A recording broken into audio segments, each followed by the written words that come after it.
Thank you, Mr. Speaker, sir. The motion before Parliament is to debate the report and recommendations of the Standing Committee on Economic Affairs on the Fiji Meat Industry Board annual report of 2015 to 2017. The report, Mr. Speaker, sir, by the previous members of the Standing Committee was tabled in Parliament in September of 2022. I thank the honourable members of the previous committee and also the members of the current Standing Committee on Economic Affairs for the preparation of this report and its production here for us to debate on this evening. Mr. Speaker, sir, the Fiji Meat Industry Board, or the board, was established by the Alliance government in 1976 under the Meat Act of 1969. The board was declared a commercial statutory authority and as a reorganization enterprise when we were going through, and the whole world was going through, an era of corporatization and privatization, right-sizing of government and so on. And the SBT government that I led at the time enacted the Public Enterprise Act of 1996. Under the new Public Enterprise Act of 2019, the board is now a public enterprise. And the key functions of the Fiji Meat Industry Board include the following: to construct and operate public slaughter facilities, to protect, preserve, and expand meat industry, borrow capital monies when required, and purchase, trade, or deal in livestock or meat. I might add at this time, as the Honourable Leader of the Opposition would understand, this is an area that the whole world is looking at, livestock and their contribution to emissions that might mitigate or militate against us in our fight to be compliant with what the world is trying to do. This board, Mr. Speaker, sir, is an important agricultural asset for the nation. The board serves the purpose of providing slaughter services for not only the general public, but also in assisting the Ministry of Agriculture with the slaughter, marketing and administration of compensation to farmers for cattle with the tuberculosis reactors. You know that over some periods in the past, we've had some livestock destroyed when TB was around and rampant at the time.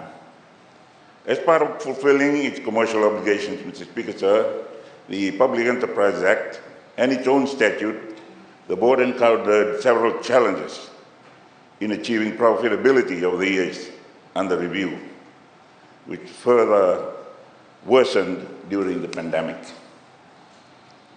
During the pandemic, Mr. Speaker, sir, FMIB was deemed an essential service and continued to provide its services. However, the board operations were severely impacted due to the decline in the supply of pigs and goats and sheep and cattle during the pandemic. As a result, the board adopted the strategies to work with stakeholders to source livestock for slaughter purposes.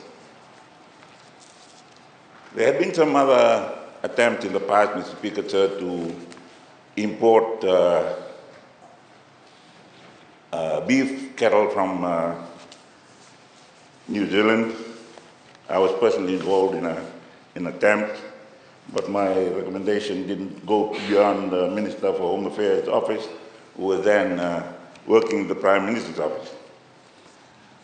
We tried to do that, and other people have also tried to do that and improve the the breed of livestock we have available for our meat industry. The board has continued to be affected by the aftermath of the pandemic and the current national and international economic situation. While the cost of providing their services has significantly increased, Mr. Speaker, sir, slaughter fees have remained the same since 2006, when it was last reviewed. Many farmers in the livestock sector are slowly recovering their livestock populations and returning to the numbers prior to the pandemic, with the assistance of the Ministry of Agriculture. Despite these challenges, Mr. Speaker, sir, I'm pleased to note that the board achieved a net profit in 2022 financial period after 4 years of consecutive losses, and I thank those involved with the industry at the time. I would also like to thank the Fiji Meat and Industry Board, management and staff for their diligence in looking after their services for the people and into the future. Fiji Meat and Industry Board, Mr. Speaker, sir, commenced with developing a 5-year strategic plan from 2024 to 2028 in January of 2021. A workshop was organized in April of that year, inviting stakeholders from Fiji Crop and Livestock Council, Ministry of Agriculture, the Ministry of Finance, Wunda Pigs, Tambara Meats, Leylands, and farmers involved in the livestock industry for their feedback in developing the strategic plan. It was noted that the MIB encountered 3 major challenges, such as a decline in livestock numbers, aging abattoir buildings and equipment, and the outdated legislative framework of the Meat Industry Act of 1969.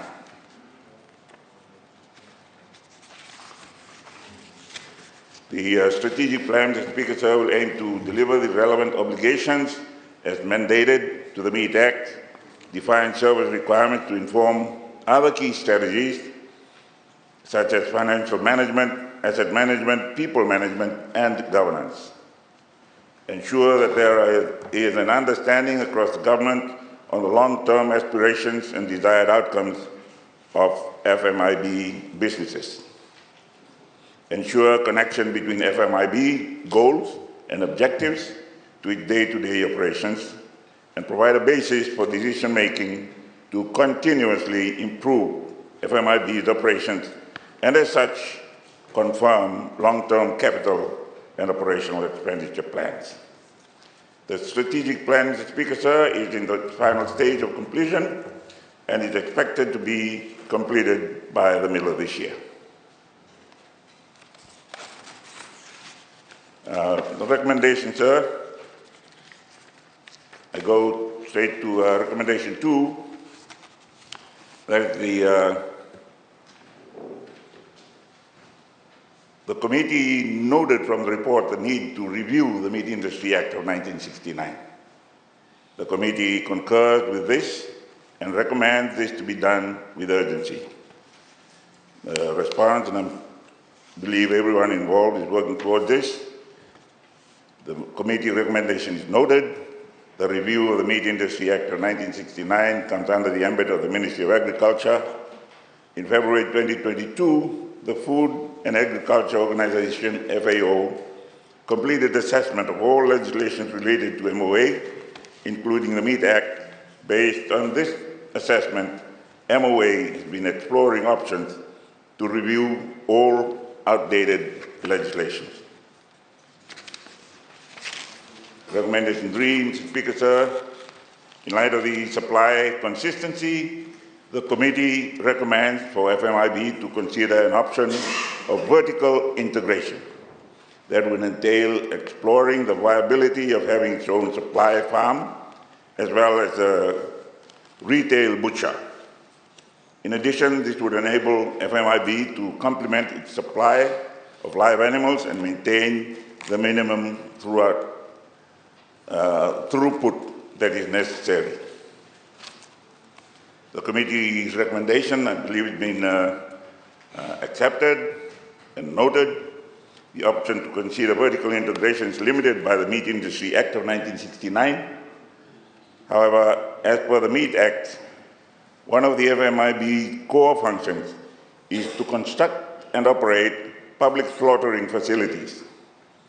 As such, FMIB is currently focused on refurbishing its Nakasi and Wunda abattoirs to acquire Hazard Analysis Critical Control Point, HACCP, certification which will improve its performance in providing slaughtering services.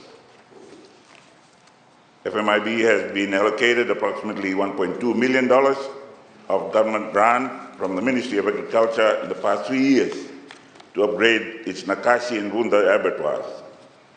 The investment in the facilities ensures that it remains functional and compliant to safety standards, and will also enhance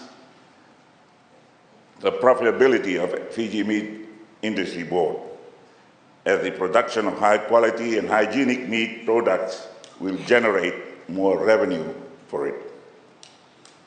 In addition to that, Mr. Speaker, sir, FMIB is working closely with the Ministry of Agriculture in assisting farmers to increase the number of livestock to ensure a consistent supply is maintained at the abattoirs.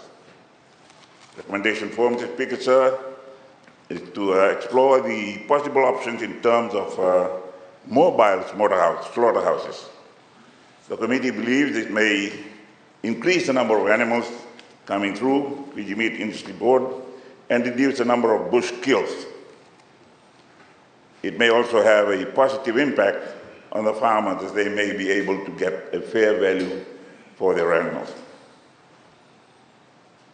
The committee's recommendation is noted, and FMIB will work closely with stakeholders and development partners in exploring this option.